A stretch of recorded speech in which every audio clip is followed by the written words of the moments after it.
Assalamu alaikum. Peace be upon all of you. My name is Sharif Afrin, and I'm a physician here in Houston, actually, in Representative Fletcher's district, is where our main corporate office is here in the Houston area. Our focus is to lift the American Muslim voices for sustainable change through multi faith and civic engagement. Joining us today is Representative Lizzie Fletcher as part of our candidate question and answer series, where we're running for office and learn more about their stance on issues concerning not just the Muslim community, but the multi-faith community as well. Welcome, Representative Fletcher. Thanks so much. I'm glad to be with you. And good to see you here today. Let's go ahead and jump right in. Could you give us a couple of quick broad strokes on your platform in general? Sure. Well, again, thank you for having me, and I'm glad to see you again. And it's wonderful to talk in this forum and to give a chance to have the opportunity to talk a little bit about why I decided to put my name on the ballot and run for Congress for the first time in 2018, and why I'm proud to put my name on the ballot again in 2020. After serving for 2 years as the representative for Texas's 7th Congressional District on the west side of Houston, I could not be more honored and proud to represent this diverse and dynamic community and to work with people across our community to bring our voice to Washington, D.C. That's what I ran on in 2018, and it's what I'm really running again on in 2020 with a few key areas of policy issues that I think are so important in our district. As you know, of course, healthcare being a principal concern for so many people across our community, but really using what I think is kind of the Houston approach to solving problems is what I think we all want to see more of in Washington. And I usually talk about how, you know, I'm born and raised in this community, and am so proud to be from here. And I think this really is a special place, right? We welcome newcomers from across the country or around the world. And we're, you know, if you want to be here, we're just excited you're here. We want you to be a part of that community. And what that means to me is that, you know, we welcome people, we work together, we solve problems, right? You know, we put a man on the moon, but we also, you know, when there were some problems, figured out how to get them back, you know, with duct tape.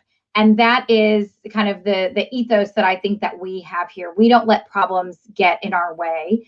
We work for solutions. And I know that people, including me, have been frustrated in not seeing solutions coming more quickly and more collaboratively out of Washington, D.C. So that was part of why I put my name on the ballot for the first time in 2018. And now I really think that we have an opportunity to make so much progress. I've been really proud of the work that I've been able to do in the first 2 years that I've been there, and I see the opportunity to do so much more. And so I mentioned healthcare. That is certainly the number one thing. When I talk to voters, when I talk to constituents, concerns about both access to quality, affordable healthcare, bringing down the costs, making sure more people have coverage. You know, here in Houston, we have cutting edge medical research, and we have the best care in the world. We also have the state with the highest uninsured rate, and we are in the county with the highest uninsured rate in the state of Texas. And so we have real challenges in front of us. And I think addressing healthcare at the federal level, as well as working with partners at the state level to do things like expand Medicaid, are so important. And then also to focus on some of the issues that are challenges for us uniquely here in Houston. I sit on the Transportation and Infrastructure Committee and have been very focused on improving our infrastructure to make it more resilient. Certainly, all of our community experienced the devastating flooding in Harvey and in Tax Day and Memorial Day. And for me, on the west side of town, we experienced that and really are looking for solutions to address our water conveyance challenges. And so working on that as a partner and as an advocate for our community. And of course, making sure that we keep Houston the energy capital of the world. And so I sit on the Science, Space, and Technology Committee, and I serve as the chair of the subcommittee on energy. So continuing to work on the things that drive our economy, the challenges in front of us, and making sure that our community is safe and healthy. Those are really priorities where I see an opportunity to do great work in Congress and to work locally with with people here in Houston and Harris County, as well as with folks in Austin. And so, I ran as a partner and an advocate. I think that is very much what the job is, and something that I'm so proud of what I've been able to do in the first 2 years, and really want to continue that and build on the relationships and the progress that we've been able to make in these first term in Congress. All right, thank you. So let me kind of drill down on the whole healthcare issue a little bit more. So obviously, with the Affordable Care Act kind of coming up as an issue in the courts, actually being pushed by primarily by the Attorney General of our state here, along with several other Attorney Generals. But from that standpoint, let's talk about Medicaid and Medicaid expansion. And as you know, our state, as you had mentioned, has a significant amount of uninsured. And one of the ways that the ACA tried to address this is by Medicaid expansion. The concern from the state side, though, has been that there is a significant amount of funding up front by the federal government, but over many, many years, there's a transition to the state taking over a significant amount of funding for that. So what are your thoughts on access through Medicaid expansion and how it might affect the state itself from the standpoint of cost, and how we could possibly also address cuts to Medicaid on the other side of it, which may actually increase the amount of uninsured that are out there? Well, that's a good and important question. Sort of taking a step back, as you said, sort of before you get to Medicaid, to the effort to undo the Affordable Care Act. And I think that, what we are seeing, unfortunately, is that our state is leading the charge and is not thinking about the health of its citizens in the way that I think is most constructive and useful for the people who live here. And I think that the failure to expand Medicaid is a part of that thinking that is really driving this lawsuit, the lawsuit to undo the entire Affordable Care Act, which the Supreme Court will hear in just a couple of weeks. They will hear arguments from the state of Texas, supported by the Trump administration, that refuses to defend the law in court, and the House of Representatives has had to step in to defend the law in court. And ultimately, the Affordable Care Act was fundamentally a compromise, kind of a three-legged stool to get more coverage to people. And Medicaid expansion is a critical piece of that.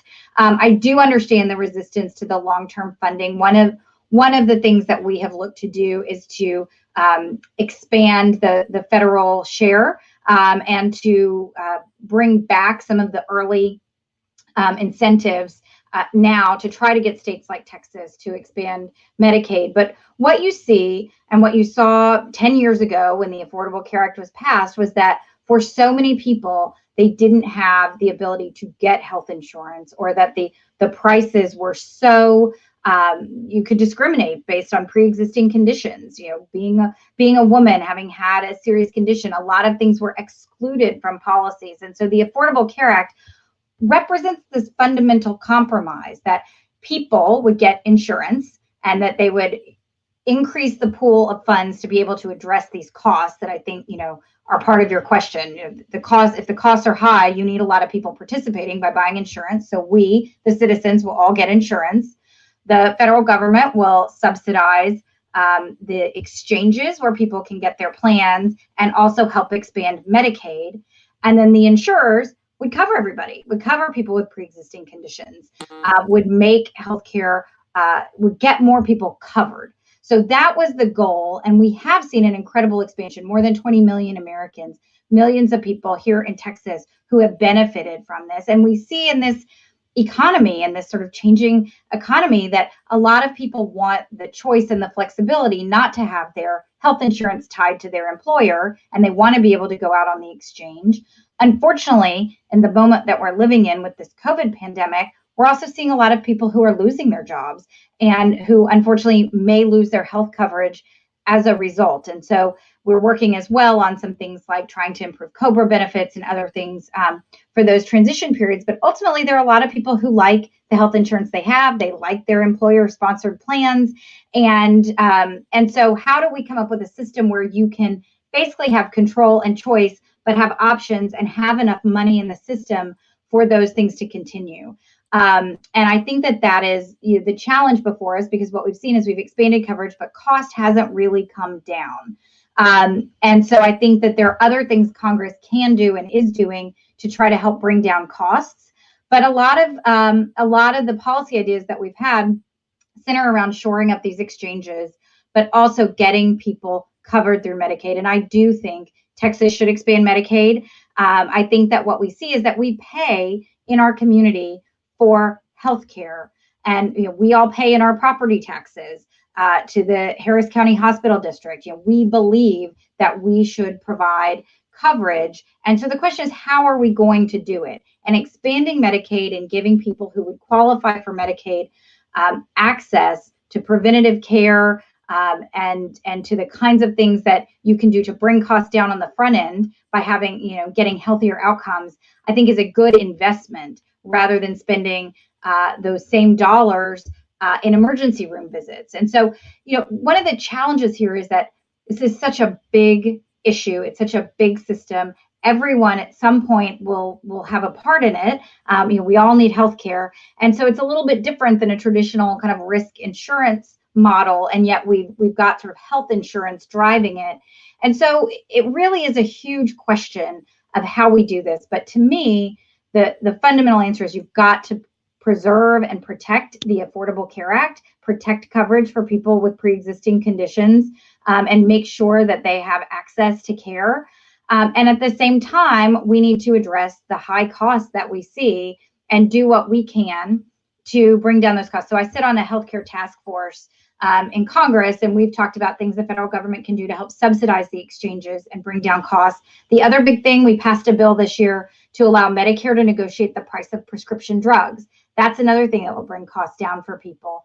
And I think if we acknowledge the complexities of the system, the different motivations, that there are opportunities to improve the Affordable Care Act and actually make care more affordable. And that starts with getting it as many people covered as possible, making sure that people have access to early preventive care, and that they are able to lead healthier lives. But in this challenging moment with this pandemic, we see how important it is for everyone in our community to have access not only to testing, but to treatment and to care. And so I think that is a value that we share here and that we'd like to see. And expanding Medicaid, back to your question, expanding Medicaid is a critical piece of making sure that people who need care can get it, especially here in Texas, where those uninsured rates are so high and where there's so many people. Texas has pretty restrictive Medicaid rules. And so you could really bring a lot more people in and help get care and help keep our entire community safer if we can expand Medicaid. I'm going to ask one more question, and I'll hand it off to Fatima, because I know we're kind of limited on time. But you brought up the Affordable Care Act, and as you know, there's a possibility that with a new appointment to the Supreme Court, there's a strong risk that the Affordable Care Act may be overturned. With that, pre-existing conditions would be overturned, and you'd have 130 million Americans at risk of returning to a time when people with conditions like asthma, diabetes, cancer, high blood pressure could be charged more for insurance or couldn't get any kind of coverage at all unless they go to some kind of state-run exchange for catastrophic coverage. What would Congress do? What would you do from a leadership standpoint to stand on defending protections for people with pre-existing conditions? What would Congress do to alleviate the issue if the Affordable Care Act was overturned in a couple of weeks? Well, it's a great question. And I will tell you, if the current composition of Congress and our caucus remains in control, it is the top priority to ensure that no one suffers the effects of what would be a disastrous decision, I think, from the Supreme Court in undoing the Affordable Care Act. But it is a real risk, and it is right in front of us. I feel certain that we would respond with legislation that avoided whatever the issues are the court would have. And sort of coming to this as a lawyer, I can say, we would have to see what basis the court found the Affordable Care Act not to be valid, if that is the decision ultimately that it makes. I hope that the arguments will prevail that the Affordable Care Act is constitutional, it's a proper exercise of legislative authority, and that it will stand. But I think that from what we have seen, there has been a 10-year assault on the Affordable Care Act.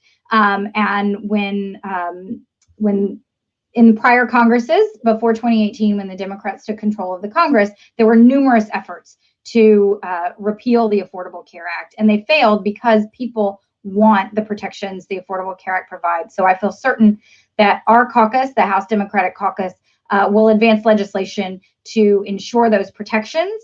But the key is the Affordable Care Act is what does that. It's what makes it possible. And it is this classic example of policymaking and compromise that involves everyone participating. And, just very broad strokes, the argument that the state of Texas is now making and the Trump administration is making is that because there's no longer an individual mandate to buy health insurance, the entire law must fail. If that is the rationale, for example, it could be that you see that come back in order to have a law that meets the constitutional muster. But I don't know that that will be the rationale, and we don't know yet. What I do know is that we have a lot of healthcare policy experts and folks that I've been working with throughout my term in Congress. Our new Democrat Coalition Healthcare Task Force has the benefit of not only physicians and folks who've been involved in other parts of the healthcare system, including in terms of insurance, but also we have the former Secretary of Health and Human Services, Donna Shalala, who is a freshman member of Congress with me, who serves on this committee. And so we are constantly working on and thinking about ways we can improve the Affordable Care Act. Should the court undo the Affordable Care Act, I can guarantee you that you'll have the smartest, most thoughtful and experienced people working to ensure that those protections continue and that we have a framework to protect people with pre-existing conditions and to bring down the high cost of healthcare while expanding coverage, because that's really what we need to do. More people need access to care so that they can get good care and we can have healthier communities. And there's so many things, there's so many people here in our community in Houston who have done really important research that I'm able to bring back, talking about other things that affect our healthcare, whether it's gaps in the current system or social determinants of health. There's so many things that we can use, data and research that we've done right here in Houston to help make sure that people have access to affordable and quality healthcare. And I think that you'll see a commitment from everyone in my caucus, certainly from me, to continue to lead on this issue. I am hopeful that we will not see that decision come from the Supreme Court, but I think you are right. It is very much on the line in this moment. Fatima? Okay, great.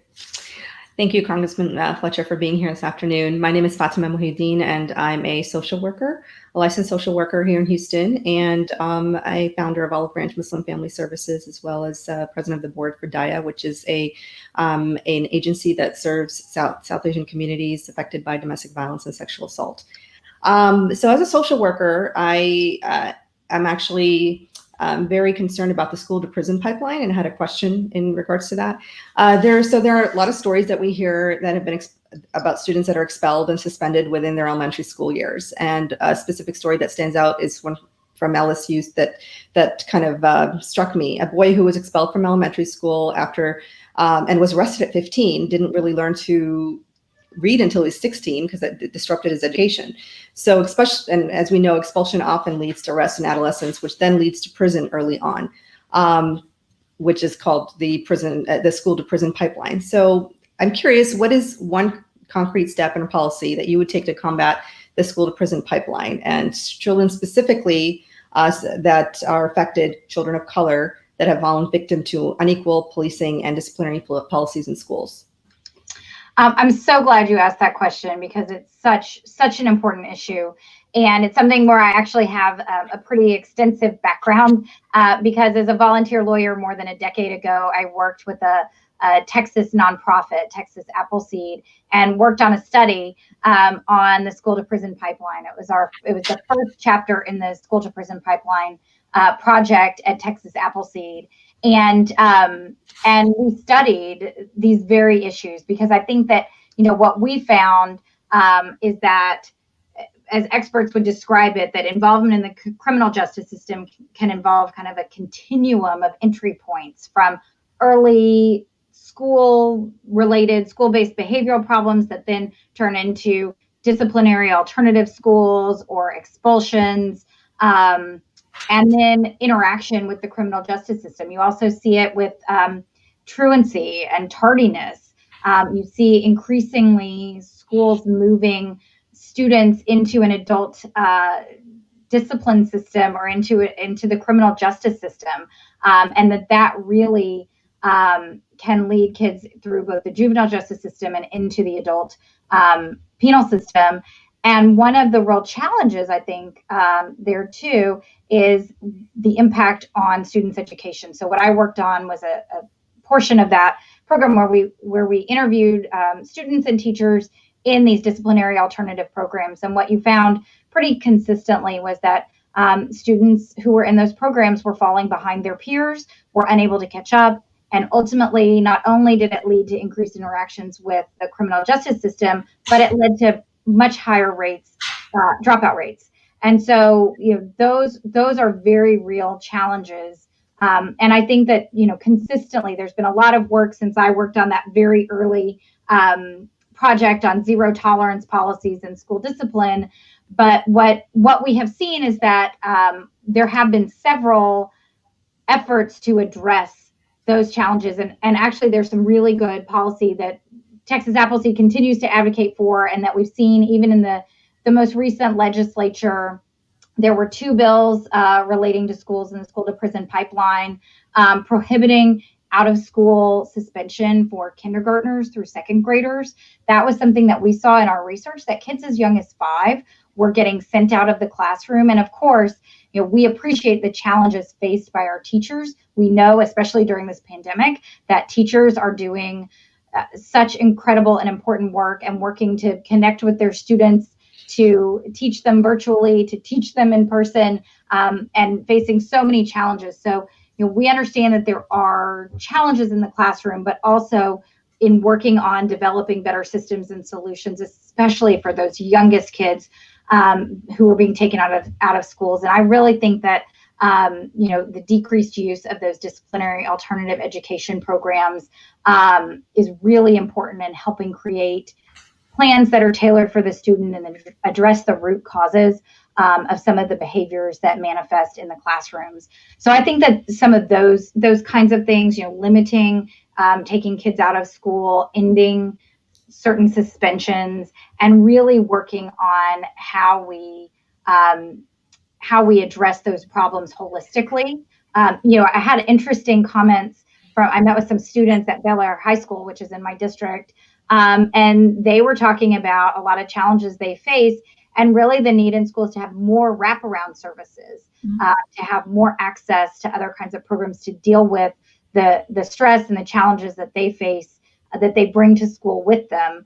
And I think that if we can do that, and if we can focus on this holistic education, and also having the resources in place for both the teachers, guidance counselors and administrators to really help address these problems early on, and to avoid these outcomes that involve the criminal justice system and ultimately the dropout rate, because we know what happens and the limitations that can be placed on students who don't complete school, and we of course want to ensure that everyone has access to and gets a quality education here in the state of Texas. It's good for them, and it's good for our entire community to be sure that we are making sure that our kids are staying in school. And so I think that there are a lot of things we can do.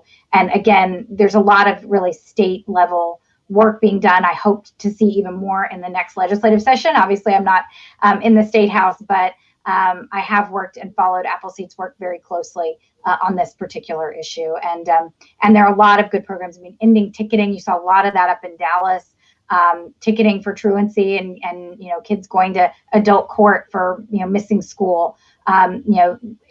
Having a system where we can better address and have the resources in our schools to address the challenges that kids face, I think is absolutely essential. And so we are working at the federal level to help provide additional resources and funding on the Education and Labor Committee. I don't sit on that committee, but certainly there is a lot of focus on this interaction, and I think making sure that both the schools themselves and the teachers have the resources they need has to be a priority for our community and across the country.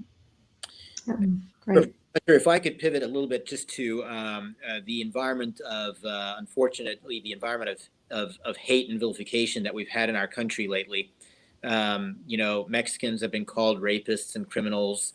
The men have been called angry people, and so it's been something that has been very, very toxic, and fortunately, it's been sometimes fed in by some of our. Specifically for Islamophobia, though, in recent history, Congress people have shared worrisome posts regarding Muslim Americans, along with many others. Recently, self-proclaimed Islamophobe Laura Loomer, for example, won the GOP nomination in Florida. She's had a lot of hateful rhetoric surrounding Muslims, and it's been terrifying for a lot of us. But nonetheless, folks like that have been successful in building on that climate of fear and of hate. If reelected, will you stand against all forms of hate, regardless of which party it comes from? And how do we break that mold and that cycle of using hate as a means of advancing individual causes? Well, it's a great question. And to the question, yes, if I am reelected, if I get to represent this community for another term in the Congress, I will certainly stand against all forms of hate, regardless of where it comes from. I think that those are not the values of our community. And like I said, it's my privilege to bring the values of our community to Washington. And I think we have seen that in our community in recent years, especially in speaking out against hate. And we are seeing a rise of hate across the country. We're seeing a rise in Islamophobia, absolutely. And we have seen it from elected leaders. And there's really no place for that in our political discourse. We saw, of course, I think everyone remembers how riveted we were to see the events that unfolded in Charlottesville, and the kinds of things I think most of us never expected to see in the United States. And yet, we did. And our community came together after that. I remember going to an interfaith ceremony at the Jewish Community Center, which is also in my district, and having faith leaders from across our community, from across the geographically, but also all sorts of different faiths. We had an imam, we had a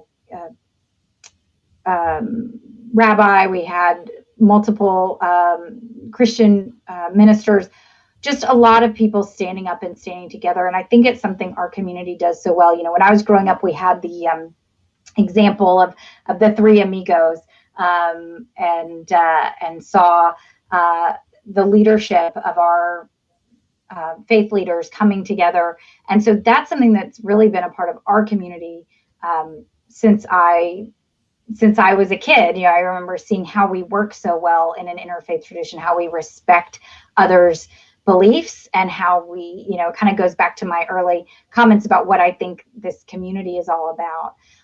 But I do think that we have seen in recent years, whether it is politicians or others, using hate to drive a wedge between people. And it's incredibly dangerous. And we're seeing the effects of that across our society. We're seeing it in a rise in intolerance, certainly with the COVID-19 pandemic. We've also seen a rise in anti-Asian and anti-Asian American sentiments. We're seeing violence even here in Texas against Asian Americans. And so we know that people who are using this as a tool to divide, and we have got to speak in the Congress and as a community with one voice that it is not okay. We stand against all forms of hate, and I do think that that's something that I have done in this Congress and will continue to do, because it reflects the values of this diverse community that we live in, and it really reflects the fundamental principles of this country, and we cannot lose sight of those.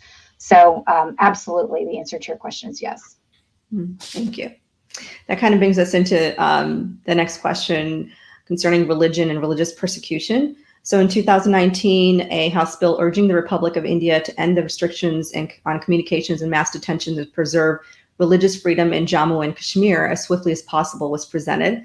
So if reelected, Congresswoman, what would your stance be on preserving religious freedom for minority groups in areas such as Myanmar, Kashmir, and India. And I'll roll that into the next question, which is, what do you believe to be the U.S.'s role in supporting religious freedom?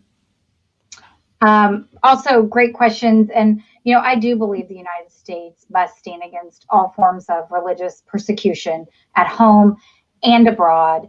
And certainly when it comes to specific instances when we are aware of them, and you have seen the Congress take action since I've been there to denounce abuses abroad. And I think we need to continue to do that. I think we have seen the United States for generations has really been a city on a hill, right, that supports religious freedom, because religious freedom is a fundamental principle of our society, right, of our Constitution. The First Amendment says Congress shall make no law respecting an establishment of religion or prohibiting the free exercise thereof. So it's very much integral to our society and to our values.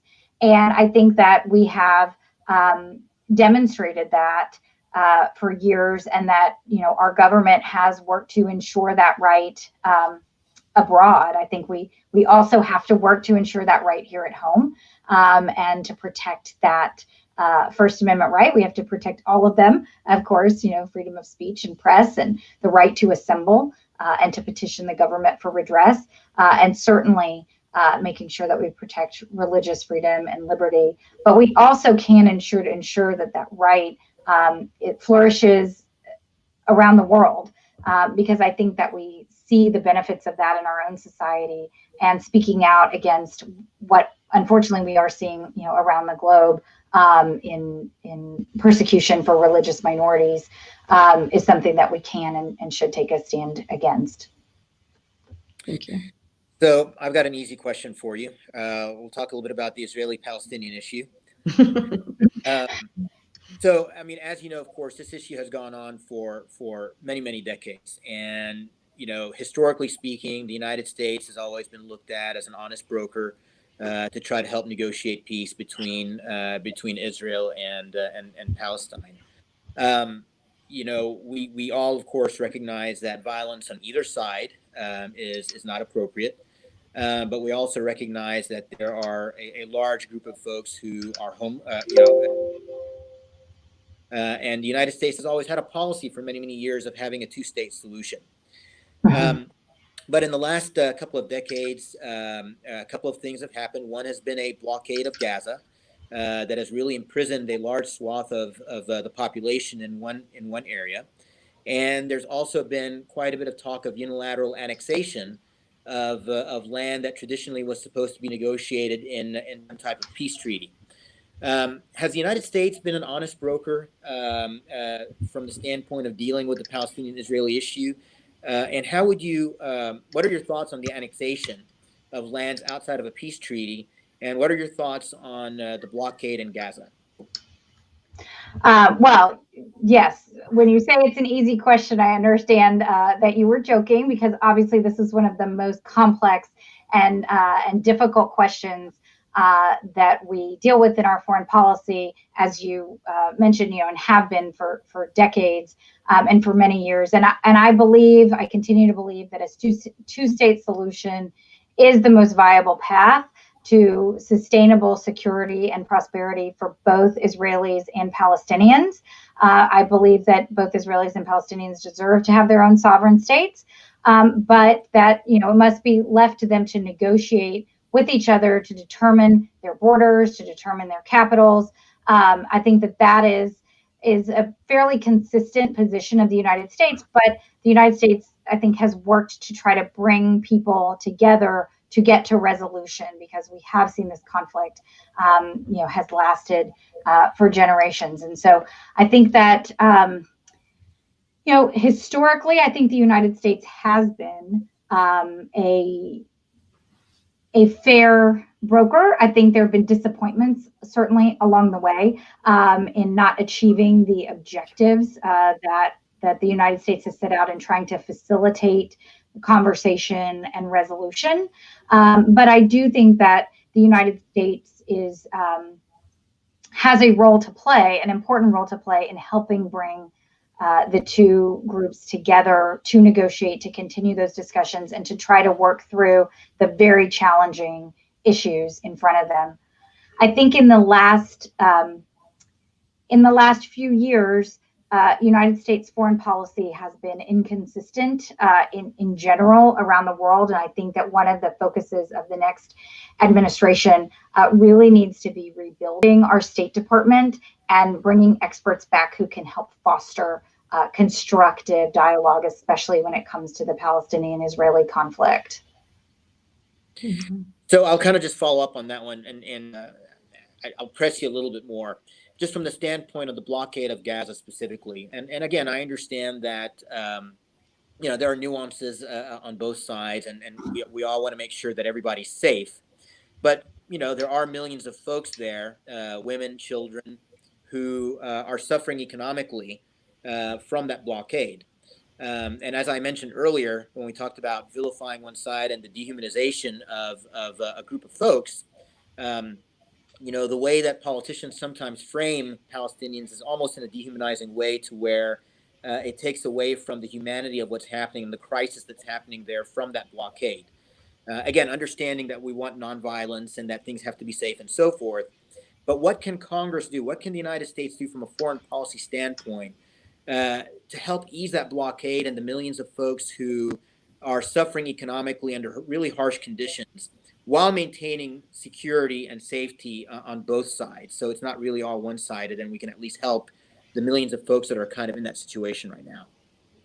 Well, I think that kind of to your point, the United States has a role to play in helping bring people together and helping foster that communication. And actually, I joined with many of my colleagues, I think it was more than 70 people, on a trip to Israel, where we also visited with Palestinian leaders, where we visited with Palestinians who work in Israel and go through the checkpoints every day, talked with them about their experiences. And I think you're right. We can't dehumanize the people who are the subject of this conflict and who are feeling the consequence of this conflict. And so I think working together, the United States leading to try to bring people together, to play a role in meaningful and useful talks, and to understand that the complexity of the situation will require difficult compromises, including recognizing Israel's fundamental right to exist as a Jewish state, and its need for security in its borders, the security of its citizens, and recognizing the history. But also, that's not inconsistent with recognizing the Palestinians' rights to be able to be safe and secure and have security in their state. And so that two-state solution is something that has been elusive, but I have not given up hope or belief that that is the right solution, and that we can't play an important role in trying to bring that together. And I do see a keen interest in members of Congress. Certainly, it's an interest of our constituents here in the 7th Congressional District.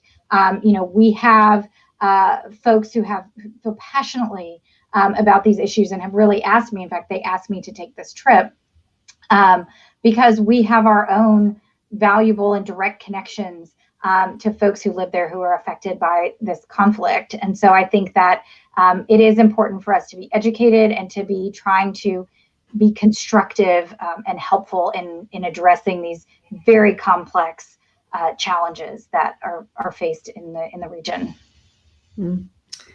Thank you. I'd like to shift the conversation over to climate change, if that's okay. So since 2016, we've seen numerous policy decisions that have been kind of on the wrong side of climate science. And for example, removing restrictions on high polluting industries and defunding their oversight. And as a Houstonian and the hub of oil and gas industry, some recent calls for climate reform have been alarming, asking for a ban on fossil fuels altogether, which would devastate our local economy. So you sit on the Science, Space, and Technology Subcommittee. If reelected, what is one step you'll take to move our country in the right direction as it relates to climate change? So again, great question, lots to say, but I'll try to keep it brief because I know we're running up against time a little bit, but I think that you have really encapsulated the issue in your question, which is here in Houston, we know that climate change is a real and growing threat. We are also the energy capital of the world. And so I really believe that the solutions, many of the technological innovations that we're going to see to help address climate change are going to come from here in our community. So the number one thing that I do, both in my role on science-based and technology and more broadly as the chair of the Natural Gas Caucus and some other things, is to really fight for that seat at the table in the conversation about climate policy going forward and energy policy going forward. And I'm really proud that I've been able to make a lot of connections and to bring people into that conversation. And what we see on the Science Committee, which you asked about, is some real concrete and tangible policies where we've had bipartisan support. The very first bills that we passed out of our committee, I sit on the Energy Subcommittee and then also the Environment Subcommittee. And the first 4 bills we passed were on climate change. They were on studying ocean acidification and the state of the oceans. And we've really been able to push through tangible policies that help address climate. So those kinds of things at the policy level we can do. We more recently just passed a Clean Economy, Jobs, and Innovation Act, which is legislation that makes a lot of investments in clean energy research and development at large scale energy storage and carbon capture technology, which has been very important to people in this district. And so we see that Houston stands to benefit and to gain from a lot of the grants that were involved in that particular bill. So I see some of those things continuing, but also I think that the biggest thing is taking the lead in this conversation and saying, we are the energy providers and let's work together on a sustainable, measurable path forward that addresses our climate challenges, that decreases carbon emissions, and that has an energy mix for the future that we can depend on, that we can plan around. And I think, we see that happening here. The Greater Houston Partnership is working on exactly that right now, working on kind of an energy path forward. And so to be able to bring those messages to Washington and get people together and really depoliticize this conversation so that we can have meaningful policy that addresses the dual challenge, right? Supplying energy to the world and addressing climate. And I think we can do both. And the truth is we have to do both. And so we need people who can operate in a space where we are talking pragmatically and being forward-looking about how we address these challenges and how we do it collaboratively and collectively. And again, that kind of goes right back to my Houston values. That's what we do here. And I think this is a place where we have a unique and really important voice to bring to the conversation. That kind of brings me to the last question, which is, can you speak a little bit more about how does your faith and spirituality drive your decision-making process? I mean, obviously we all, have our own set of moral compass and it drives some of our values and how we make decisions. So we wanted to hear a little bit from you as to how that affects you and how it forms your decision-making process also. Yeah, I mean, I think it's interesting the way that you asked the question, because I do think you're right. We all sort of develop our own moral compass, and some of it is through our teaching and through our spiritual education, and some of it, it we get sort of by osmosis, right? We develop our sense of the world. And I certainly believe that the faith tradition that I was raised in, which is Methodist, really instilled the values in me that shape my sense of purpose and action. And I think that that's something that is an important tenet of the faith, which is to put your beliefs into action. And when that comes to things like resisting evil and injustice and oppression in whatever forms they present themselves, holding fast to the truth. I think that for me, in many ways, as I said earlier on this call, I had never run for office before 2018. But this role, this opportunity to serve was really like a calling. And I know many people feel a spiritual calling that drives them. And I think that as much as I loved what I was doing before, which was as a lawyer representing people, this was a different way to do it. But it felt to me in this moment, and all the challenges that we've talked about already today, all the challenges that we're facing, I felt called to do something more. And I think that that sense of a moral compass, a sense that our country was getting off track of our of where we should be going and the path that we should be headed down, that really is to a more inclusive and a more just society, that I needed to do something about it. And I think that that sort of fundamental decision making that led me here is very much shaped by those values, to know your purpose and to act on it. And that's reinforced in everyday decision making as well. Really to do what I can, to be present, to help, to understand other people's vantage points, where they're coming from, to try to build consensus and bring people together. And it's certainly a part of my faith tradition. It's also, I think, a part of this community. I think it's who we are and what we do.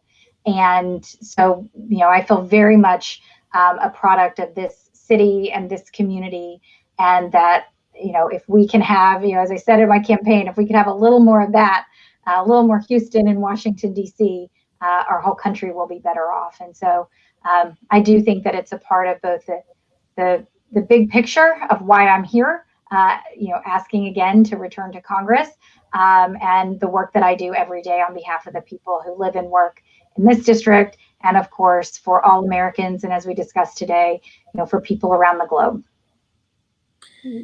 Great. Well, thank you so much for being so generous with your time. I know we spent a good 50 minutes. Hopefully we've been able to have people have been benefited and got to learn a little bit more about you from our conversation over the last 50 minutes. My name is Sharif Zafran, and I'm Fatima Mohideen. So our focus is to lift American Muslim voices for sustainable change through multi-faith and civic engagement. Today we were joined by Congresswoman Lizzie Fletcher, who's running for re-election in our district here in Houston. Once again, thank you so much for being so generous with your time. Look forward to talking to you again, and God bless you and good luck.